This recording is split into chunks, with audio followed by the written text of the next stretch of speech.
Hinamak na manugang. Kabanata 201. May mga tao talagang hindi makakain ng ubas, sabihin mo lang na maasim ang ubas. Pagkaalis ni Alex Dixon, napakasaya ni Renfeng at sa wakas ay nakahinga ng maluwag. Matamis siyang niyakap ni Megan Lewis at sinabi sa magandang boses, "Brother Feng, salamat. Uminom ang kapatid ko ng gamot na ito kahapon at bumuti na siya." "Ayos lang." Kinurot ni Renfeng ang kanyang makulay na katawan at ngumiti ng masama. "Kailangan mo akong pagsilbihan ng maayos ngayong gabi." Gumastos siya ng 240 milyon para bilhin ang kahon ng ointment kagabi. Naubos na ang kanyang pribadong pera. Gumamit pa siya ng ilang sasakyan bilang collateral. Sa huli, lihim niyang binayaran ang isang bahagi ng pera mula sa departamento ng pananalapi ng kumpanya na halos hindi kumita ng sapat na pera. Kinuha niya itong kahon ng pamahid at ibinigay ang kalahati kay Mark Lewis. Ang natitirang kalahati ay inihanda para magamit para sa eksibisyon. Pagkatapos, inutusan niya ang Pharmaceutical Research and Development Team sa Renhitang na mabilis na gumawa ng ointment ng maramihan. Hanggat inilalagay ang pamahid sa merkado, tiyak na magdudulot ito ng sensasyon. Kapag dumating ang oras na iyon, ang kumpanya ay magkakaroon ng malaking kita at siya ay gumawa ng isang malaking kontribusyon sa kumpanya. Tiyak na pahalagahan ng kanyang ama ang kanyang talento. Magagamit din niya ito para supilan si Renan at samantalahin ang pagkakataong ilagay ang kumpanya sa kanyang mga kamay. Ang exhibition hall ay nasa unang palapag. Maraming mga pabrika ng parmasyutiko at mga kinatawan mula sa klinika ang dumating. Iniabot na nila ang gamot sa mga organizer. Inabot din nina Alex Dixon at Shen Xiaojiao ang mga plastic box. Nang makita ng staff ang plastic box ng Tiger Bone Ointment, isang kakaibang tingin ang bumungad sa kanyang mukha. Gayunpaman, dahil sa mukha ng klinika ng pamilya Shou, hindi siya kumibo at naghahanap ng kubul para ayusin ito. "Halika, mamasyal tayo." Hinailan ni Chen Xiaojiao ang kamay ni Alex Dixon at naiinip na naglakad papunta sa exhibition hall. Napahawak ng mahigpit si Alex Dixon sa maliit niyang kamay. Mainit at mad-ulosh ang palad niya. Nahihiya siya at gustong bumitaw, ngunit mas hinigpitan siya ni Chen Xiaojiao at tuwang-tuwang tumakbo. Buti na lang, sa Haicheng ito. Ipinilig na lang niya ang ulo sa puso at sundan siya. Sa maluwag na bilog na exhibition hall, maraming booth sa paligid. May iba't ibang gamot sa kanila. Maraming mga pabrika ng parmasyutiko at mga kinatawan ng klinika ang tumayo sa tabi ng kanilang sariling mga pagtatanghal ng eksibisyon bilang paliwanag. Ang bawat pangunahing pabrika ng pharmaceutical ay kumuha ng pinakamahusay na gamot at pagsisikap na isapubliko ito. Kabilang sa mga ito, walang kakulangan ng mga bihirang at mahalagang mga halamang gamot. Gayunpaman, tumingin si Alex Dixon sa paligid at nakitang nakakarinig ito. Gaano man kahusay ang gamot na dinalisay ng mga mortal, hindi ito kahit 1% ng gamot na dinalisay gamit ang mga walang kamatayang spells. Sa halip, ang ilang gamot na ginawa mula sa mahalagang mga halamang gamot ay nasayang sa mga katangian ng panggamot. Nasa gitna ng booth ang Shou Family's Clinic. Sa tabi nito ay nakatayo ang dalawang alagad mula sa klinika upang punan ang mga numero. Gayunpaman, inilibot ni Alex Dixon ang paligid ngunit hindi nakita ang kanyang Black Jade Ointment. Iniisip niya kung ano ang iniisip ng organizer. Bigla niyang nakita ang kanyang gamot na nakalagay sa isang sirang kahoy na stand sa sulok. May metal bin din sa tabi niya. Kung hindi niya titignan mabuti ay hindi niya mapapansin ang gamot sa sulok. Kumunat ang noo ni Alex Dixon. Hindi niya alam kung minamaliit siya ng organizer o sinadya. Sa pagkakataong ito, bagamat ang nag-organisa ng Medicine Exposition ay ang National Medical Hall ng Jing City, ang nag-organisa ay ang Ren family ng Haicheng. Sa makatuwid, ang mga display cabinet ng Renhe Hall ay may pinakamagandang lupain. Sinakop nila ang kabuoang 4 na display cabinet. Dinala ni Renfeng ang isang malaking grupo ng mga babaeng empleyado ng kumpanya na nakasuot ng high-slit cheongsam. Napaka-eye-catching nila. Mayroon ding malaking grupo ng mga tao sa harap ng mga display cabinet. "Ganito ang suot mo kahit nagbibenta ka ng gamot, Bulger." Tiningnan ni Chen Xiaojiao ang porma sayon at nakaramdam ng disgusto at dumura. Umiti si Alex Dixon at sinabing, isa lamang itong paraan para i-promote at ikomersyal ang mga tao. Naiinis na sinabi ni Chen Xiaojiao kung ang TCM ay katulad niya, na nakahanap ng grupo ng mga kababaihan na may mga nakasisiwalat na damit na paikot-ikot, matagal nang natapos ang TCM. Ren Hitang. Kung hindi dahil kay Renan, matagal na itong tumanggi. Sa pagsasalita hanggang sa puntong ito, hindi niya maiwasang mapabuntong hininga. Hindi ko alam kung ano ang iniisip ni Elder Ren. Ang kanyang panganay na anak, si Renan, ay malinaw na may magandang kinabukasan. Nagawa pa niyang umunlad at umunlad ang kumpanya, ngunit nagustuhan pa rin niya si Renfeng. Huwag tingnan kung paano si Ren. Si Nan ang namamahala sa kumpanya. Ang tingin lang ng pamilya sa kanya. Umiling din si Alex Dixon, iniisip na malamang ay may kinalaman ito sa background ni Renan. Kahit gaano pa siya kahusay, sa mata ng pamilya, isa lang siyang illegitimate child. Sa sandaling ito, biglang tumawag si Chen Xiaojiao, nandito na si Boss Ren. Tumangala si Alex Dixon at nakita si Renan na naglalakad kasama ang ilang tao na may ngiti sa kanyang mukha. Kumusta, Master Dixon? Bago pa man makalapit si Renan ay agad niyang iniabot ang kanyang kamay bilang paggalang. Inunat ni Alex Dixon ang kanyang kamay at nakipagkamay sa kanya. Sabi niya, natapos ko na ang paghahanda ng repairing ointment. Tingnan mo. Pagkasabi nun ay may inilabas siyang porcelain box sa bulsa at binigay kay Renan. Kinuha ni Renan ang kahon na may seryosong tingin. Binuksan niya ang takip at maingat na sinipsip. Isinawso niya ang kanyang daliri dito at inilagay sa kanyang bibig upang subukang mabuti. Bumantong hininga siya at sinabing, tulad ng inaasahan kay Master Dixon. Ang pinahusay mong formula na ito ay 2 beses na mas mahusay kaysa sa orihinal. Ito ang formula. Inabot ni Alex Dixon ang Race Eta. Gumamit ako ng murang medicinal herbs. Nabawasan din ng third ang gastos. Salamat, Master Dixon. Tubos akong nagpapasalamat. Puno ng pasasalamatan ang mukha ni Renan. Kinuha niya ang Race Eta gamit ang 2 kamay ng may paggalang. Ang pananaliksik at pagpapaunlad ng gamot ay may malaking halaga ng pera. Si Alex Dixon, sa kabilang banda, ay natapos ang pananaliksik sa isang araw. Ito ay walang alinlangan na nagliligtas ng 10 milyong pondo ng pananaliksik at pagpapaunlad. Nagmamadaling kinuha ni Renan ang isang bank card at ibinigay ito. Master Dixon, mayroong 1 milyon sa card na ito. Ito ay isang maliit na token mula sa akin. Kung hindi mo ako iginagalang, mangyaring tanggapin ito. Tiningnan ni Alex Dixon ang bank card ngunit hindi ito kinuha. Saglit siyang nag-isip at sinabing, I think you are also a kind person. I don't want the money. But I still have a few prescriptions. Can I use your pharmaceutical factory's production line to mass produce them? Ito, nag-aalangan si Renan.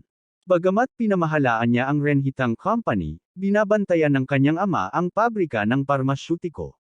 Hindi niya magawa ang desisyon. Nag-isip si Renan ng ilang segundo at sinabing, Master Dixon, wala akong autoridad na pamahalaan ang pharmaceutical factory sa Rentang, ngunit handa akong mamuhunan sa pagtatayo ng bagong pharmaceutical factory para kay Master Dixon. Boss Ren, bukas palad ka na magbigay ng pabrika ng parmasyutiko kay Kuya Alex. Halos lumuwa ang eyeballs ni Chen Xiaojiao nang marinig niya yon. Pagtatayo ng pabrika ng parmasyutiko. Ito ay isang malaking pamumuhunan. Kahit na ang isang maliit at katamtamang laki ng pabrika ng parmasyutiko ay hindi 10 milyon. Pinunasan ni Renan ang kanyang mga kamay at awkward na sinabi, Master Dixon, wala akong gaanong kapangyarihan sa pamilya. Kahit na ito broken scatter. Hindi maganda ang pag-iisip ng tatay ko, kaya wala akong pondo para i-invest pansamantala. I-produce mo yung gamot, 20 milyon lang ang pinaka-move on, tingnan mo yung shares ng pharmaceutical factory, meron akong 40%. Nasa kamay mo na ang natitirang 60%. How about it? Sa ganitong paraan, maaari niyang ilipat ang mga pondo at bigyan ng kontrol ang pabrika ng parmasyutiko kay Alex Dixon. Umiling si Alex Dixon. Hindi, maaari ka lang kumuha ng 1%. Gusto ko ng 79% ng mga nagkokontrol na bahagi ng pabrika ng parmasyutiko. Natigilan si Renan at nahihirapang sinabi, natatakot ako na hindi ako payagan ni ama na gumamit ng kaya karaming pera. Ayos lang. Casual na sabi ni Alex Dixon, mag-i-invest muna ako ng 600 milyon. Kung hindi pa sapat, pwede kang mag-apply. Ang pera ay numero lang sa akin. Ang kailangan ko ay isang taong kayang gawin ito. Iyon ay bakit gusto kitang makatrabaho. Nang matapos siyang magsalita, nanlaki ang mga mata ni Renan. Tinitigan siya nito na parang hindi niya kilala. Kumunot ang noo ni Alex Dixon. Hindi ako malinaw sa pharmaceutical factory. Gagamit ako ng 300 million pambili ng lupa para ipatayo ng pharmaceutical factory. I invest the rest of your production line na masisira. Kukunin ko ang kalahati ng shares. Paano kung ganito? Kabanata 202. Nanginginig si Renan sa tuwa. Ang success scattering powder mula sa Ren family ay isang hindi kumpletong bersyon lamang. Hindi sinuportahan ng kanyang ama ang kanyang pagpapaunlad ng gamot na ito, kaya hindi siya pumayag na mag-invest ng masyadong karaming pera dito. Gustong patunayan ni Renan ang kanyang sarili. Ngunit wala siyang pera. Ngayon, si Alex Dixon ay nag-invest ng 300 milyon. Iyon ay higit pa sa sapat. Nang makitang hindi siya nagsasalita, napakunot ang noo ni Alex Dixon. Hindi sapat ang 600 milyon. Pagkatapos ay mag-invest ka muna ng 1 bilyon. Gawin mo kung ano ang nakikita mong angkop. Hindi. Laking gulat ni Renan na puno ng pawis ang kanyang noo. Mabilis siyang umiling. 300 milyon ay sapat na. Hindi banggitin ang pagtatayo ng isang medium-sized na pabrika ng parmasyutiko, kahit na ang pagtatayo ng isang malaking kumpanya ng parmasyutiko ay sapat na. Higit pa rito, ang pagbuo ng linya ng produksyon para sa successive scattering ay ganap ding sapat. Maging ang pera para sa pamamahagi ng gamot ay magiging sapat na. Siya ay walang katulad na nasa sabik. Patuloy niyang pinupunasan ang kanyang pawis, nakaramdam ng pagkagulat sa kanyang puso. Sa pagtingin sa mga ordinaryong damit ni Alex Dixon, ang kabuuang halaga ng damit na suot niya ay hindi lalampas sa $500. Gayunpaman, hindi pa siya nakarating. Si Alex Dixon ay talagang nag-take out kaya karaming pera. Napatulala din si Chen Xiaojiao. Alam niya na napakahusay ng mga medikal na kasanayan ni Alex Dixon, ngunit hindi niya inaasahan na mayaman ito. Higit pa rito, isa siyang tycoon na hindi makatao. Pagkatapos makipag-ayos ni Alex Dixon sa pabrika ng parmasyutiko, tinawagan niya si Sung Yulua at hiniling sa kanya na maglipat ng malaking halaga ng 1 bilyon sa account ni Ren Hitang. Tungkol naman sa 1% shares na ibinigay niya kay Renan, ito ay dahil plano niyang magtayo ng pharmaceutical factory sa Haicheng. Kadalas ay nasa Jinling siya, kaya hindi siya madalas pumunta sa pabrika ng mga parmasyutiko. Maaari niyang ipaubaya ito kay Renan, ang shareholder, upang pamahalaan ito. Nasa kamay pa rin niya ang ubod ng race ATA na inilabas niya. Kahit na si Renan ang namamahala sa United Ren Hall, hindi niya kailangang mag-alala tungkol sa paglabas ng sikreto. Master Dixon, pupunta ako kaagad at aasikasuhin ang pagawaan ng mga parmasyutiko bukas. Nakabawi si Renan sa kanyang pagkagulat at mabilis na sumagot. Alam niya ang lakas ni Alex Dixon. Kahit na ito ay 1% ng mga bahagi, ang mga dibidendo na makukuha niya ay magiging 1 beses na mas malaki kaysa sa Ren Hitang. At para makipagtulungan kay Alex Dixon at maging shareholder ng kanyang pharmaceutical factory, hindi na ito hinintay ni Renan. Habang nag-uusap sila, pumasok sina Megan Lewis at Mark Lewis sa exhibition hall. Biglang nakita ni Mark Lewis sina Alex Dixon at Renan at agad na nakonsensya. Mabilis niyang hinayla ang kapatid at mabilis na naglakad palabas, umiwas sa kanilang dalawa. Uminom na siya ng ointment at unti-unting bumalik sa normal ang kanang kamay niya. Tuwang-tuwa siya. Buti na lang at kasama ni Renfeng ang kapatid niya. Kung matagumpay ang pakikipag-ugnayan, ang Lewis family ay makakaakyat sa isang malaking puno at makakain ng walang pag-aalala. Gayunpaman, si Ren Hitang ay nasa ilalim pa rin ng pamamahala ni Renan. Ang magkapatid ng Lewis family ay patuloy na nagpapahangin para kay Renfeng, na humihiling sa kanya na kunin ang kumpanya at sipain si Renan. Hindi nakita ni Renfeng si Megan Lewis. Hinahanap siya kung saan-saan. Bigla niyang nakita ang mga ito at sumigaw ng mahigpit. Alex Dixon, anong kalokohan na naman ang ibinubulalas mo sa kuya ko? Ren Feng, huwag kang bastos kay Master Dixon. Tinulungan na ni Master Dixon ang Ren family na gumawa ng repairing ointment. Siya ang benefactor ng Ren family. Nagdilim ang mukha ni Renan, at sumigaw siya, mabilis na humingi ng tawad kay Master Dixon. Kuya, huwag makinig sa kalokohan ng pandaraya. Nagpakita ng disdain si Renfeng, tinanong ko na ang magkapatid na Liwes family tungkol dito. Si Alex Dixon ay matrilocal son-in-law mula sa kanilang pamilya. Wala siyang yaman kumain at uminom ng libre. Ibigay mo lang ang pag-aayos ng ointment sa panlolokong ito. Nalabas na ang race eta. Kapag dumating si tatay mamaya, gusto kong makita kung paano mo ito ipaliwanag sa kanya. Hindi inaasahan ni Renan na magsusumbong ang kanyang kapatid sa kanyang ama. Ang pangit ng ekspresyon niya. Magsasalita pa sana siya, may narinig siyang tunog mula sa sulok. Nakita niyang bumagsak sa lupa ang isang manggagawa sa paglilinis na nasa edad 60. Hinawakan din niya ang display stand sa tabi niya at bumagsak sa sahig. Ang kahon ng gamot sa display stand ay natapon din sa sahig, at ang ointment ay tumalsik sa buong sahig. Kuya Alex, gamot mo. Sumigaw si Chen Xiaojiao at mabilis na tumakbo papunta doon. Nakasimangot din si Alex Dixon at sumunod sa kanya. Serves you right. Si Renfeng ay natutuwa sa kanyang kasawian. Nakaramdam siya ng labis na kasiyahan sa kanyang puso. Gusto niyang sundan si Alex Dixon at makita kung gaano siya kamalas.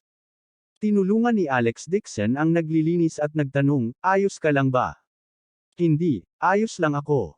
Nambola ang naglilinis at mabilis na nagpasalamat sa kanya. Tumango si Alex Dixon at tumingin sa ointment sa lupa. Natambo na ang ointment sa kahon. Nag-cross arms si Renfeng at tumawa ng malakas. Alex Dixon, ito ang tinatawag na retribution. Alam ng langit na ikaw ay gamot sa basura. Para maiwasang makapinsala sa mga tao, sinadya nilang sirain ang iyong gamot. Pagkatapos niyang magmura ay bigla siyang ngumuso at agad na yumuko. Naglablab siya ng ointment dito at inamoy iyon. Pagkatapos ay iniangat niya ang kanyang ulo at ininom iyon. Alex Dixon. Ang lakas ng loob mong nakawin ang Renhe Tang's formula ko. Sumugod din si Renan at sinabi sa malalim na boses, huwag kang magsalita ng walang kaparakan. Nagsasalita ako ng kalokohan. Galit na tumayo si Renfeng at iniunat ang kanyang kamay sa harap ni Renan. Tingnan mong mabuti, ito ang repairing ointment ng pamilya ko. Natigilan si Renan at nagulat din. Ito ay dahil ang pamahid na ito, maging ito man ay ang amoy, kulay, o lasa, ay talagang kapareho ng natatanging lihim na gamot ng pamilya Ren, repairing ointment. Kaya lang medyo mas malapot ito. Kuya, sabi ko manloloko ang batang ito, pero hindi ka pa rin naniniwala sa akin. You should believe me now. Hinawakan ni Renfeng ang kahinaan ni Alex Dixon at agad na umungol, pag nanakaw ng race eta ng pamilya ko, tingnan natin kung paano mo ito ipapaliwanag. Pagkasabi niyan ay sumigaw siya ng mahigpit, mga tanod, arestuhin ninyo itong magnanakaw na nanggano ng race eta. Ang mga tao sa exhibition hall ay nagtipon at tumingin kay Alex Dixon na may hitsura ng panghahamak. Ang pagnanakaw ng race eta ng isang tao ay isang malaking bawal sa industriya ng pharmaceutical. Mababa ang tingin sa kanya ng buong industriya. Higit pa rito, hindi alam ni Alex Dixon ang eksklusibong race eta ng ibang tao, ngunit siya rin ay walang takot at dinala ito sa eksibisyon para lumahok sa eksibisyon. Ang yabang niya talaga to the extreme. Alex Dixon, nag-effort ka para dayain ang kuya ko. Ang layunin mo ay makuha ang kakaibang sikretong gamot ng pamilya Ren, tama ba? Mabangis ang mukha ni Renfeng. Galit na galit siyang sumigaw, kuya, naakit mo ang isang lobo sa aming bahay. Gusto kong makita kung paano mo ipaliwanag ito kay tatay. Malamig na sinabi ni Alex Dixon, nagkakamali ka. Hindi ito repairing ointment. Ito ay gamot na binuo ko sa sarili ko. Kalokohan. Umungol si Renfeng, at sinabing, mahigit 20 taon na akong nag-aaral ng medisina sa Ren family. Nakikilala ko ang espiritu ng aking pamilya kahit nakapikit. Sa tingin mo ba ako ay isang tanga? Malinaw na ito ang gamot ng aking pamilya. Laking gulat din ni Chen Xiaojiao dahil nakikita rin niya na halos pareho ang mga katangian ng panggamot ng dalawang gamot na ito. Karamihan sa mga tao sa karamihan ay mga tao mula sa industriya ng pharmaceutical. Nakita rin nila ang mga pahiwatig at labis na hinamak si Alex Dixon. Truly a scum of TCM. Tinakaw niya talaga ang kakaibang medicinal formula ng ibang tao. Ang ganitong uri ng tao ay dapat na umalis sa medikal na mundo. Bakit may halong basura ang klinika ng Shou family? Bulag ba si Elder Shou? May ilang security guard na tumakbo. Tinuro ni Renfeng ang ilong ni Alex Dixon at sumigaw, "Arrest this scum." Anong nangyari? Isang malakas na boses ang pumutol sa mga tao. Tumangala si Alex Dixon at nakita ang isang lalaking nasa edad 50 anyos. Naglalakad siya na may taimtim na mukha, kasunod ang kanilang mga bodyguard. Sumigaw si Renfeng, "Tatay. Ang panlolokong ito ay nangunguna kay kuya at ninakaw ang natatanging race eta ng ating pamilya." Ang lalaking nasa katanghaliang gulang na ito ay ang taong namamahala sa Renhe Hall, si Ren Jianjian.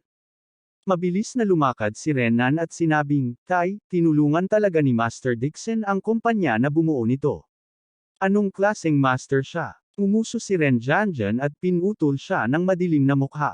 Renan, hindi lang may mata ka kundi kumilos ka rin sa sarili mong kagustuhan at ibinigay ang lihim na recipe ng pamilya sa panloloko.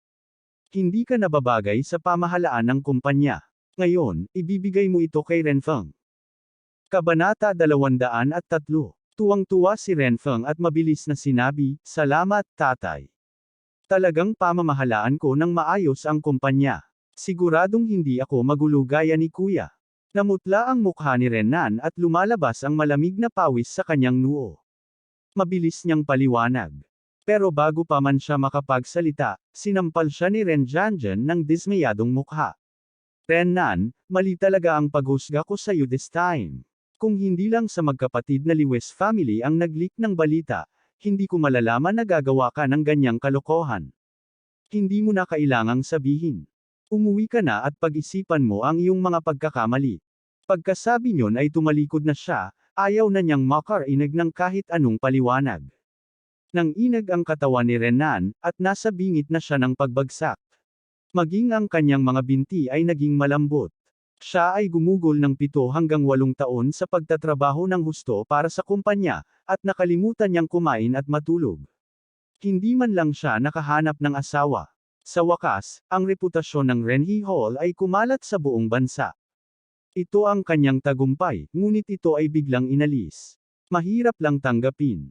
Gayunpaman, hindi rin niya maintindihan kung bakit ang Black Jade Ointment na ipinadala ni Alex Dixon ay talagang kapareho ng repairing ointment ng kanyang pamilya.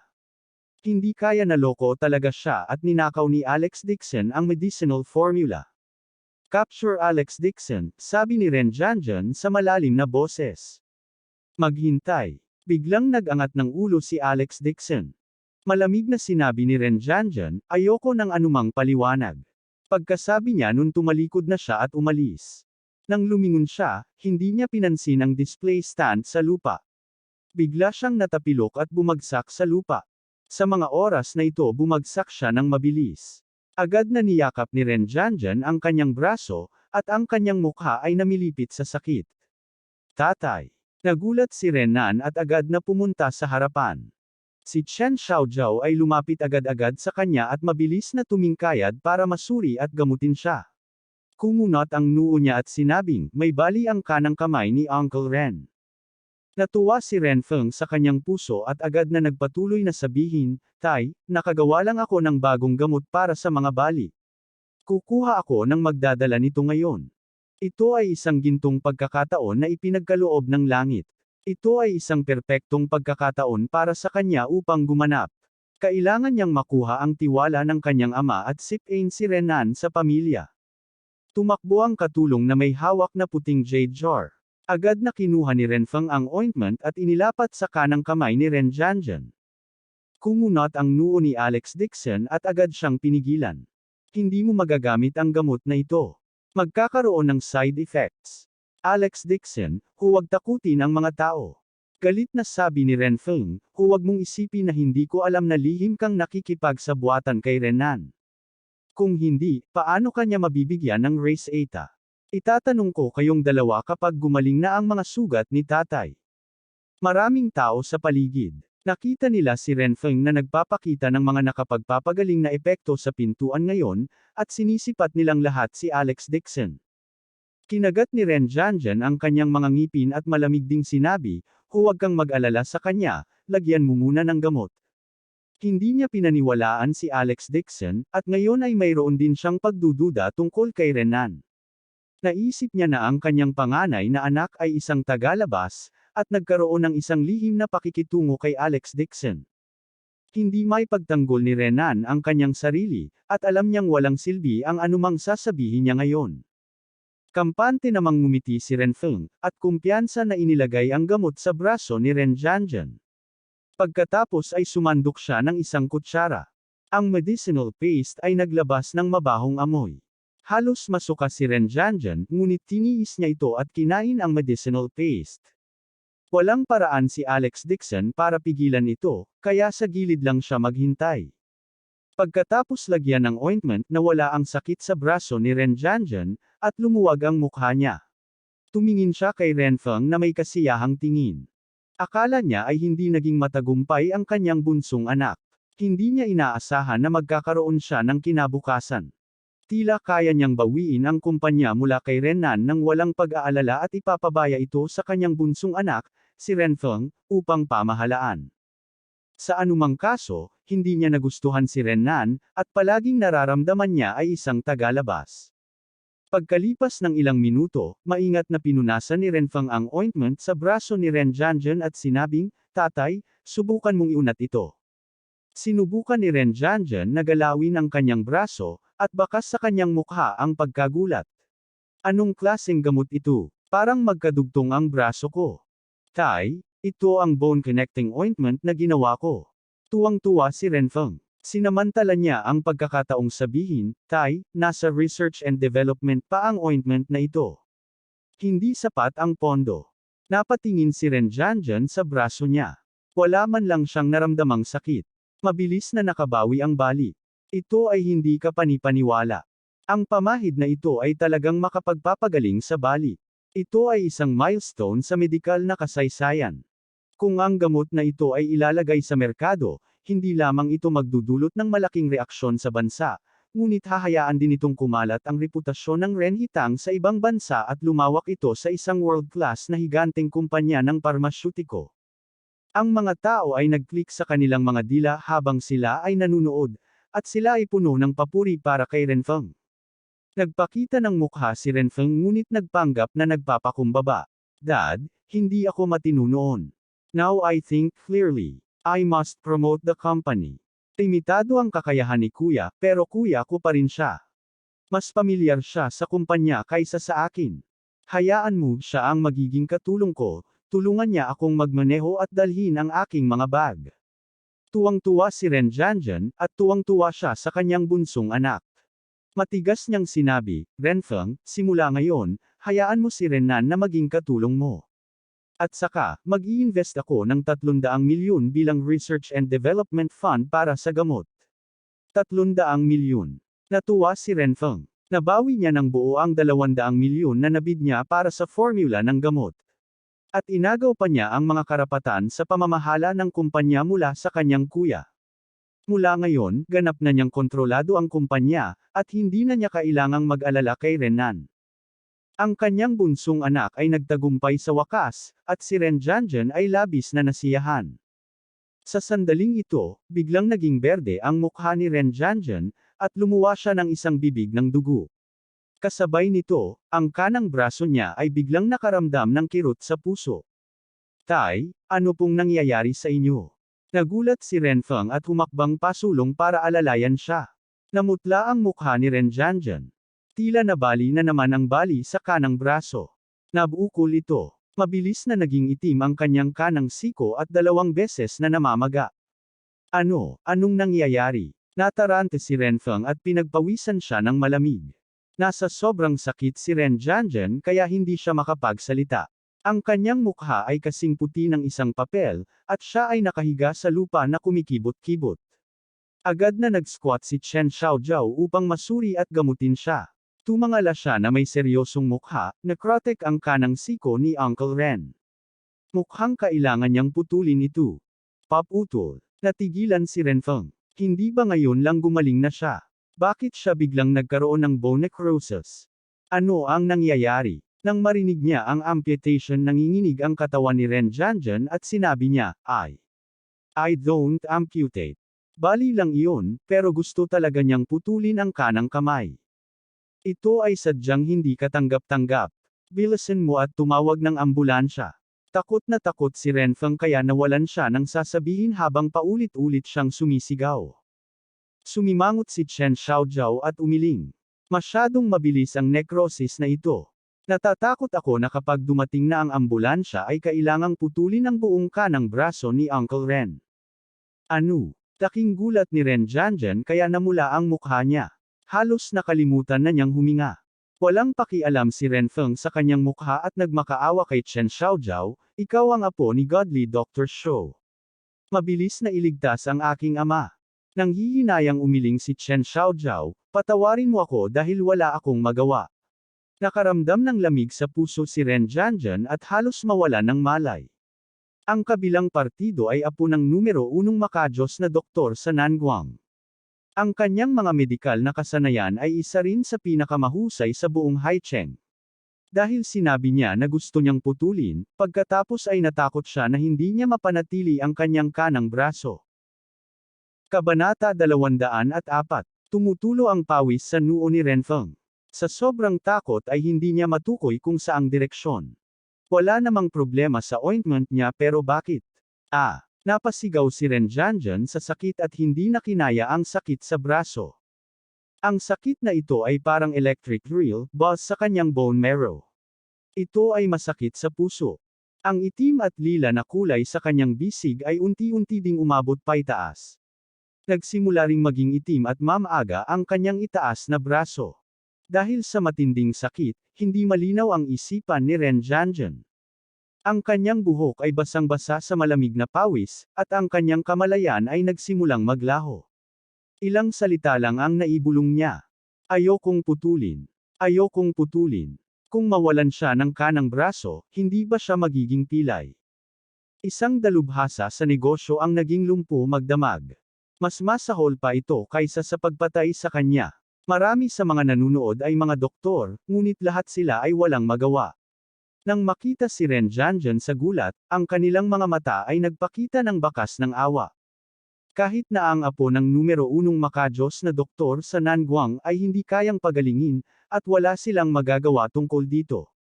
Sumasakit ang kanang braso ni Ren Jianjian, at wala siyang magawa habang ang itim na sakit ay kumalat sa kanyang buong braso.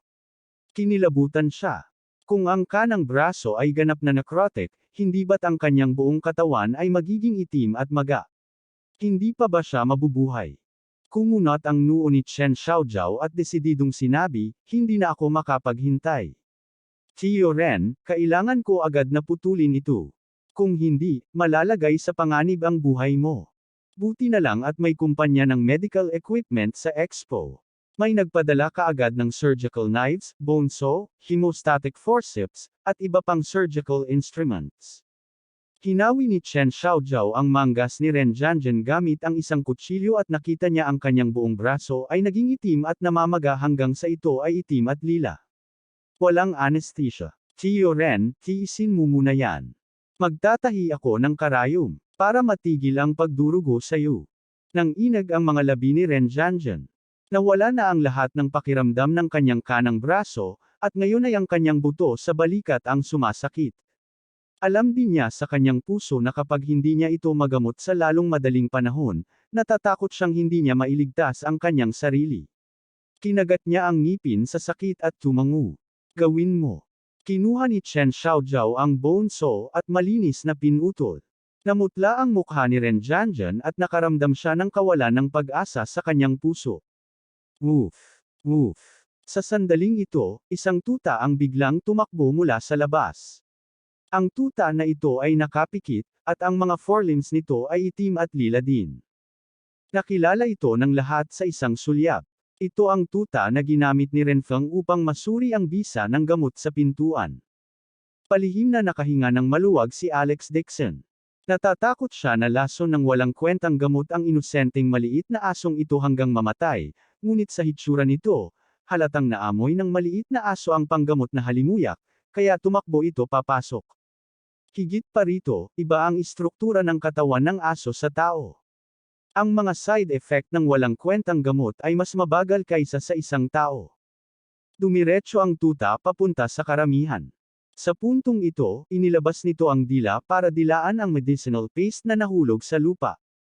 Agad, sabay-sabay na tumingin sa lupa ang mga tao. Ang lupa ay natatakpan ng itim na puti. Iyon ay ang pamahid na kanina pa ay natambos sa lupa. Ito rin ang pamahid na tinuligsa ni Renfeng bilang lihim na recipe ng Ren family. Hindi napigilan ni Renfeng na sampain, sayang, kumain ka pa ng ganitong klaseng gamot sa basura, karapat dapat kang mamatay. Pinaalalahanan din ni Ren Jianjian si Chen Xiaojiao, makajos na doktor, huwag mong pakialaman ang tanggang asong iyon, dali-dali akong gamutin. Sa sandaling ito, ang lahat ay sumigaw sa pagkagulat. Matapos dilaan ng aso ang kanilang ointment sa lupa, mabilis na kumupas ang dark purple na kulay sa forelimbs nito. Nabawi din ang nabaling binti ang sigla nito, at sapat na ito para suportahan ang bigat ng katawan nito. Ito ang makajos na gamot. May biglang nagsalita sa crowd. Ngayon lang, ang tuta na ito ay pinahiren ng parehong uri ng gamot tulad ni Elder Ren. Hindi ba't matatapos ito na hindi na kailangang putulin ni Elder Ren? May nagdagdag. Nang marinig ito ni Ren Jianjian, agad niyang tinanong si Renfeng, itong aso, ano ang nangyayari? Nilunok ni Renfeng ang kanyang laway at natatakot na sinabi, pagkatapos kong baliin ang binti ng asong ito, ginamit ko ang aming bagong nabuong rejuvenation ointment. Labis na nagulat si Ren Jianjian. Tumingin siya sa ointment sa lupa at hindi makapagsalita. Alam niya na ang kanyang sariling repairing ointment ay hindi man lang umabot sa ikasampung bahagi ng nakapagpapagaling na epekto ng pamahid na ito, lalo na ang muling pagkonekta ng mga buto sa lugar. Bago siya matapos magsalita, nakita ni Ren Jianjian na malapit nang matapos ang tuta sa pagdila ng ointment sa lupa.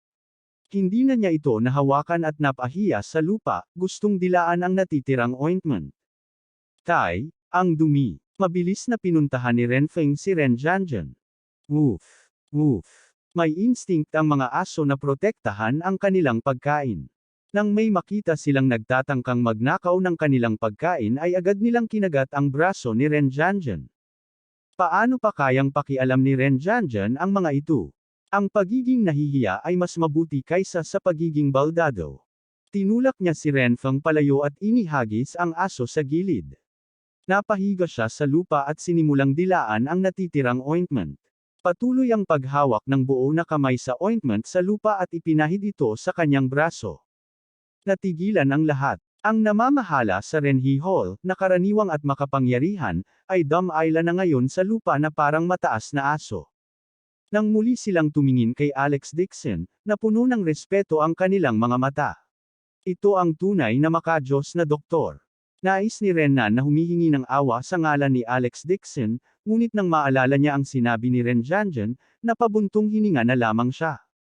Sa sandaling pumasok ang ointment sa kanyang bibig, biglang naramdaman ni Ren Jianjian ang malamig na sensasyon sa kanyang braso, at agad na nawala ang sakit. At ang kanang braso niya na naging itim at namamaga ay mabilis ding nawala sa bilis na nakikita ng mata. Wala pang 5 minuto, bumalik na talaga sa dati ang kanang braso niya na namamaga na parang trotters ng baboy. Maliban sa ilang sakit, wala man lang naramdamang sakit ang kanang braso niya. Natigilan si Ren Jianjian. Halos hindi siya makapaniwala sa kanyang mga mata. Natigilan din si Renfeng, at nakatali siya sa dila. Tahimik ding nanood ang mga tao. Shock. Ito ay simpleng shock. Kung hindi nila ito nakita ng sarili nilang mga mata, hindi sila maniniwala na ang nakapagpapagaling na epektong ito ay talagang napakahimala. Maingat na kinuha ni Ren Jianjian ang huling piraso ng medicinal paste na naiwan sa lupa at bumulong, Alex Dixon. Hindi, Master Dixon, ano nga ba ang medicinal paste na ito? Casual na sabi ni Alex Dixon, di ba ngayon lang ako nagpaliwanag? Hindi ko alam ang race eta ng Ren family. Dahil ang repairing ointment ng Ren family ay ako ang nag-concoct, at ang Black Jade ointment ay ako rin ang nag-concoct. Pareho ang amoy ng dalawa, ngunit magkaiba ang epekto ng gamot. Sa oras na ito, mapait nang umiti si Renan at sinabing, "Tay, gusto kong sabihin sa iyo ngayon na tumulong si Master Dixon na pahusayin ang formula ng repairing ointment. Tingnan mo." Pagkasabi nun ay naglabas siya ng isang box at inabot kay Ren Janjan. Isang beses lang naamoy ito ni Ren Janjan, at agad na naging malungkot ang kanyang mukha. Ang kahon na ito ng pinahusay na repairing ointment ay ilang beses na mas masama kaysa sa Ren family's repairing ointments. Gayunpaman, hindi rin ito naabot ang epekto ng muling pagdikit ng buto sa lugar. Sa madaling salita, ang Black Jade ointment ni Alex Dixon ay ilang beses na mas malakas kaysa sa mga panggamot na katangian ng repairing ointment. Hindi naman magka-level ang dalawa. Kung ikukumpara sa kanyang Black Jade ointment, ang repairing ointment ng kanyang pamilya ay nararapat lamang na tawaging dogskin ointment. Abangan ang susunod na kabanata.